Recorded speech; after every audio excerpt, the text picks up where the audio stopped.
Hello everyone. I have been frequently asked questions which were asked to me in my interview of assistant LADCA. So let me tell you, there were three board members in my interview. One was JMFC, one was ACJM sir, and the third one was ADJ sir.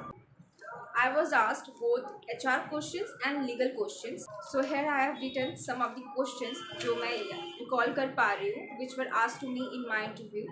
At first they asked me to introduce myself and then they were having the form and from there they were asking the questions about my education background and everything.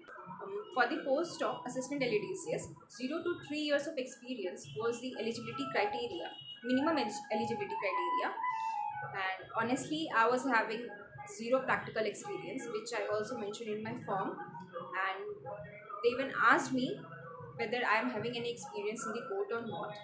They asked me whether I have any idea about my work profile for assistant LADCS or not.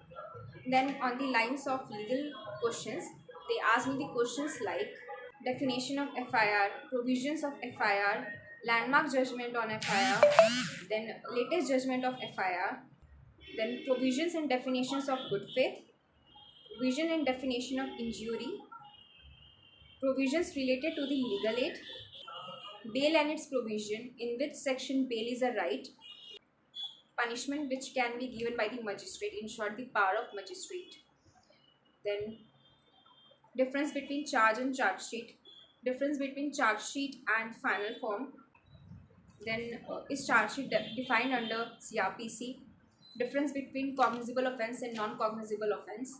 Some questions were related to the general exceptions of IPC, then section 10 of Contract Act, difference between investigation and inquiry, about article 19 and article 21, then about the plea bargaining. As you can see, they asked me the basic questions. सितंबर 2022 में interview हुआ था and जनवरी 2023 में results declare. For any further query, you can ping me in the comment box. For more such updates, stay connected. Thank you.